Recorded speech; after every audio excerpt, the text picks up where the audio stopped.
তোমার কি মনে হয় তুমি অনেক কিছু করতে পারতে, কিন্তু অলসতার কারণে তুমি পিছিয়ে পড়ছো? পড়াশোনা, কাজ, লক্ষ্য সবই ঠিক করা আছে, কিন্তু তুমি শুরুটাই করতে পারছো না। মনে রাখবে, আলসেমি তোমার দুর্বলতা নয়।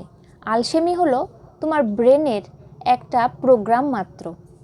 আজকে আমি এই ভিডিওর মাধ্যমে এমন 5টি মনস্তাত্ত্বিক কৌশলের কথা বলবো, যেগুলোকে ফলো করলে তুমি আলসেমি তো দূর করতেই পারবে এবং জিরো থেকে হিরো হয়ে উঠতে পারবে। আলসেমির কারণ কি? প্রথমে একটা কথা বলি, তুমি অলস নও। অলসতা আমাদের ব্রেন তৈরি করে, আমাদের শরীর কিন্তু অলসতা তৈরি করে না। আমাদের ব্রেনটা যেটা আছে সেটা কিন্তু সহজ কাজ পছন্দ করে আর কঠিন কাজ পছন্দ করে না। কঠিন কাজ মানেই চিন্তা, চাপ, একটা সময় নিয়ে একটা কাজ করা, আর সহজ কাজ মানে হচ্ছে আরাম, যেমন মোবাইলে স্ক্রলিং করা। এবার এই তার মানে হচ্ছে যে আমাদের শরীর কিন্তু কোনো রকম অলসতা তৈরি করে না, আমাদের ব্রেনটাই অলসতা তৈরি করে।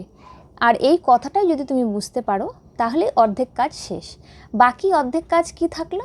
ব্রেনকে কিভাবে কাজ করতে বাধ্য করবে। আলসেমি কাটানোর সবচেয়ে সহজ উপায় হচ্ছে 2 মিনিট রুল।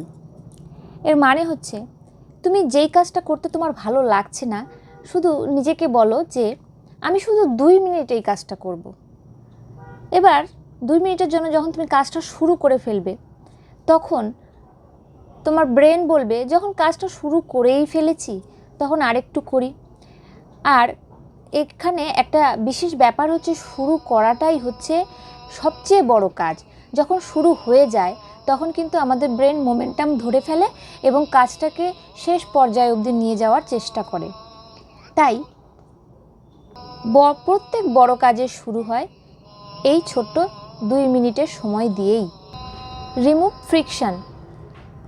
আমরা যখন কোনো কাজ শুরু করি তখন আলসেমি হওয়ার সবচেয়ে বড় কারণ হলো এই ফ্রিকশানগুলো চলে আসা, মানে বাধাগুলো চলে আসা।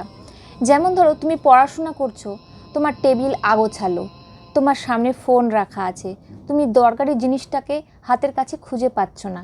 তাই যেটা করতে হবে, ফ্রিকশান জিরো জোন বানাতে হবে। তোমার পড়ার টেবিলটাকে এত সুন্দরভাবে গুছিয়ে রাখো যাতে তোমার কোনো রকম অসুবিধা না হয়। দরকারি জিনিসগুলোকে আগে থেকেই রেডি করে রাখো, ফোনটাকে অন্য কোনো জায়গায় রাখো। রিমুভ করতে যদি পারো এই ফ্রিকশনগুলোকে, তাহলেই 50% আলসেমি দূর হয়ে যায়। রুল 3 হচ্ছে সিঙ্গল টাস্ক ফোকাস। আমরা মাল্টিটাস্কিং দেখে আমাদের অনেক সময় মনে হয় যে আমরা অনেক কাজ একসাথে করছি, কিন্তু এটা প্রোডাক্টিভিটিকে একদম মেরে ফেলে। যারা 0 টু হিরো মাইন্ডসেট করতে চাও, তাদেরকে একটা কথা মনে রাখতে হবে যে আমি একটাই সিঙ্গেল কাজ করব এবং 100% মন দিয়ে। তাহলে কি হবে? কাজটাও ভালো হবে এবং আলসেমি আসবে না। রুল 4 হচ্ছে রিওয়ার্ড সিস্টেম। আমাদের ব্রেন রিওয়ার্ড চায়, কাজ চায় না, কারণ কাজ মানেই চিন্তা, কাজ মানেই কষ্ট। তাই আমাদের করতে হবে কি, আগে কাজ করতে হবে, পরে ব্রেনকে রিওয়ার্ড দিতে হবে। কিন্তু আমরা সাধারণত কি করি, উল্টো কাজটা করি, মানে আগে রিওয়ার্ড পরে কাজ। তার জন্য কি হয়, কাজটাই আর করা হয় না। তাই সিস্টেমটাকে চেঞ্জ করতে হবে। 25 মিনিট পড়াশোনা করতে হবে, তারপরে 5 মিনিটের যে ব্রেক নেবে, সেই ব্রেকের মধ্যে ব্রেনকে রিওয়ার্ড দিতে পারো। পড়া যখন শেষ হয়ে গেল, তারপরে যেই কাজটা করতে ভালো লাগে সেই কাজটা করো। এইভাবে যদি কাজ করে চলতে পারো, তাহলে ব্রেন কাজগুলোকে আর পেইন হিসাবে দেখবে না, কষ্ট হিসাবে দেখবে না, রিওয়ার্ডের রাস্তায় দেখবে। ফলে আলসেমি অটোমেটিকলি দূর হয়ে যাবে এবং খুব ভালোভাবে কাজ করা যাবে। রুল 5 হচ্ছে আইডেন্টিটি চেঞ্জ মাইন্ডসেট। মানে মাইন্ডসেটকে চেঞ্জ করার জন্য সবথেকে পাওয়ারফুল উপায় হচ্ছে নিজেকে নতুন আইডেন্টিটি দেওয়া। তুমি যদি নিজেকে বলো যে আমি অলস নই, আমি একজন হার্ড ওয়ার্কিং মানুষ, আমি নিজের লক্ষ্য পূরণ করি, আমি আমার কাজ শেষ করি, তাহলে কি হবে?